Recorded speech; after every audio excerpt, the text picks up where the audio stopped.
Buenas tardes.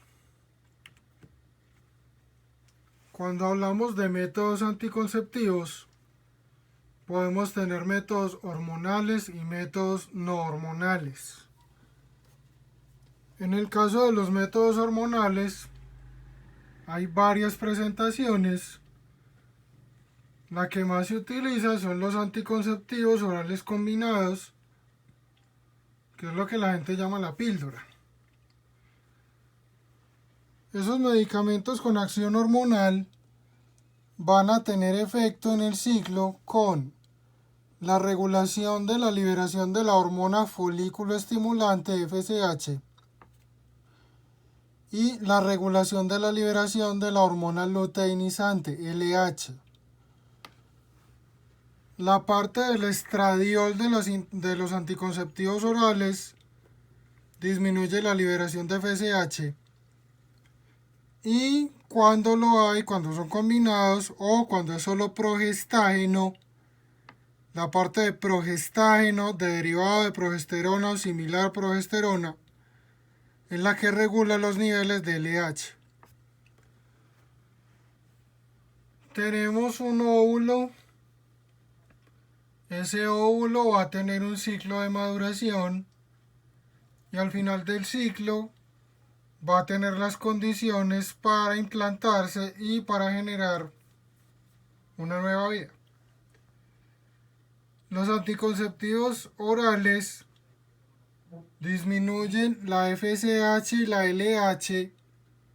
Eso disminuye los estrógenos y la progesterona y hace que ese óvulo no se pueda madurar, no pueda adquirir las condiciones para la fertilidad.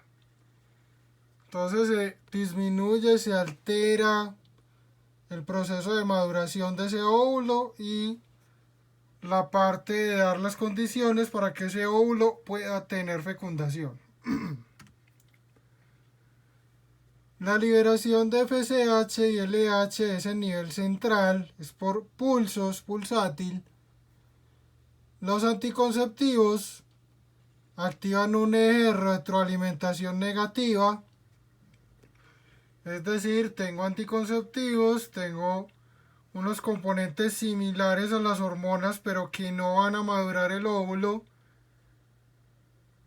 La hipófisis y hipotálamo creen que ya tienen los niveles hormonales y dejan de producir o disminuyen la producción de FSH-LH, y al disminuir la producción de FSH-LH se disminuyen los estrógenos, los progestágenos, estrógenos, progesterona, y el óvulo no puede madurar ni ser fecundado.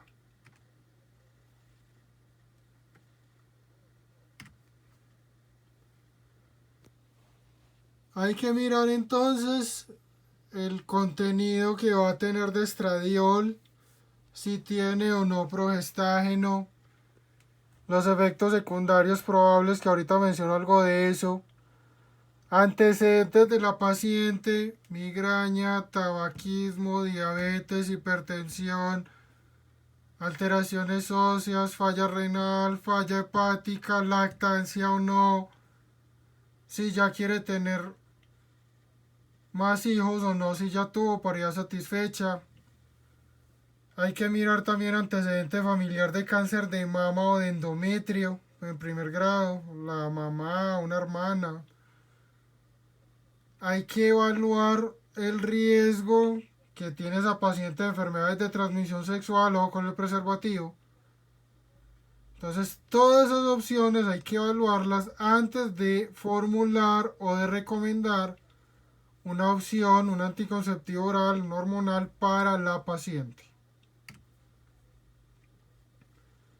¿Cómo es lo del contenido de estradiol? Si tiene mucho estradiol, entonces 35 microgramos o más, tiene más riesgo de efectos adversos. Más estradiol, más efectos adversos. Lo ideal entonces es formular con contenido bajo o muy bajo. Que la píldora, que la tableta tenga 30 microgramos o 25 microgramos. Pero hay un grupo de pacientes que hacen un cuadro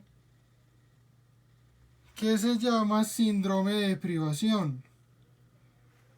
En ese síndrome de privación, como las últimas píldoras no tienen principio activo, dependiendo pues de la presentación, esa paciente por la caída de los niveles de estrógenos va a tener cefalea, va a tener dolor en hipogastrio, va a tener irritabilidad, cambios en sueño y en el ánimo. Entonces a esas pacientes con ese síndrome de privación se recomienda darles anticonceptivos con alto contenido de estradiol para evitar esos síntomas al final del ciclo. Entonces ahí hay que mirar si tiene ese síndrome de privación, si tiene ciclos regulares o no. Si el contenido de estradiol es bajo, los ciclos pueden ser irregulares o puede tener mucho sangrado al final del ciclo. Y los posibles efectos adversos que va a tener la paciente. Los anticonceptivos orales combinados también son útiles para otras indicaciones, son útiles en otras circunstancias fuera de la planificación familiar. Entonces algunos como la ciproterona, que eso es un progestágeno con efecto antiandrógeno, es otro componente hormonal que está por ejemplo en el Diane, eso es una marca Diane o Diane 35, son marcas de anticonceptivos. Esos sirven para disminuir el acné. También pueden controlar otro cuadro que se denomina trastorno disfórico premenstrual. Esa paciente antes de que le venga el ciclo, no después, antes, va a tener tristeza, lloradera, irritabilidad, cambios de ánimo muy frecuente, ánimo lábil. Eso se llama trastorno disfórico premenstrual. Los anticonceptivos pueden reducir esos síntomas. Pacientes con ciclos irregulares. Si es un anticonceptivo solo progestágeno, no regula los ciclos. Es más, puede que la paciente tenga unos ciclos regulares, comillas, está cuadrada. Empezó el anticonceptivo con progestágeno únicamente y los ciclos se vuelven irregulares, comillas, se descuadra. Entonces los que regulan los ciclos son los que tienen estradiol, los que tienen el estrógeno. Y se ha visto que los anticonceptivos pueden disminuir el riesgo de cáncer de ovario. Pero, y ahí viene un pero gigante, que eso ya en las últimas épocas ha estado discutido, han salido estudios que dicen que no, otros todavía dicen que sí. Igual, por ahora, precaución, pacientes con antecedente familiar de cáncer de seno o cáncer de útero, específicamente de endometrio. En esos pacientes el uso de métodos hormonales parece que aumenta el riesgo antecedente familiar de... Ya tuvo ese tipo de cáncer, no pueden usar ningún método hormonal de los anticonceptivos combinados. Entonces, ojo a los pacientes con el antecedente familiar. ¿De dónde viene esa carreta? Por allá en otra época hacían algo que se denominaba terapia de sustitución con estrógenos. Eso se hacía en las pacientes con menopausia, posmenopáusicas, para disminuir los síntomas vasomotores, que es lo que denominan por ahí como fogajes, y para disminuir el riesgo de osteoporosis. ¿Qué pasó? Vieron que esas pacientes que recibían los estrógenos en la menopausia y posmenopausia presentaban más cáncer. Entonces de ahí viene esa recomendación. Como les digo, ya hay estudios que dicen que como que no, pero por ahora la recomendación sigue vigente. Entonces, ojo, antecedente familiar, cáncer de mama o cáncer de endometrio, no usar anticonceptivos hormonales. Tengo entonces una supresión de la liberación de FSH y de la liberación de LH Eso hace que no se pueda dar la maduración del óvulo y que no se complete el proceso para que el óvulo sea apto para fecundar.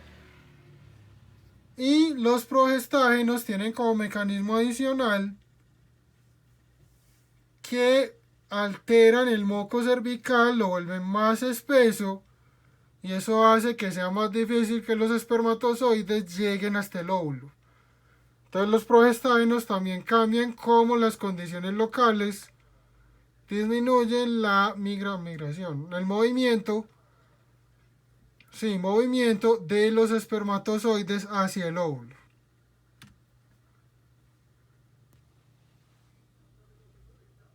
Tienen que mirar entonces las condiciones de la paciente. Paciente con paridad satisfecha, 2 o más hijos, sugiere lectoectomía. Paciente que tiene riesgo de enfermedades de transmisión sexual, anticonceptivos hormonales más preservativo. Y a esa paciente que tiene riesgo de ETS, enfermedades de transmisión sexual, no se recomienda el DIU. No es porque dé más ETS, sino porque le dio la ETS y le dan complicaciones, salpingitis y similares, abscesos tubáricos. Entonces uno mira las condiciones de la paciente y ahí selecciona el método. Detalles asociados con los anticonceptivos hormonales.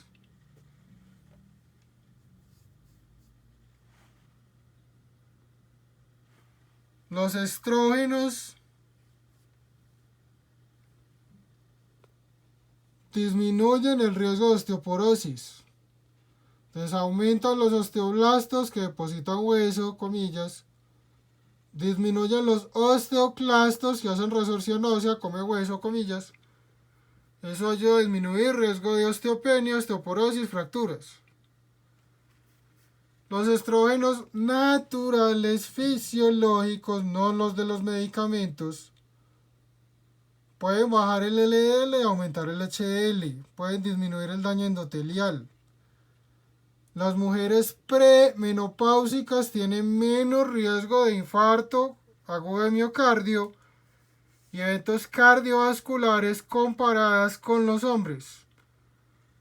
Llega la menopausia, disminuye esa carga de estrógenos, esa carga hormonal, y el riesgo cardiovascular en las mujeres y en los hombres se iguala. Por esa parte entonces, premenopáusicas, menos riesgo cardiovascular.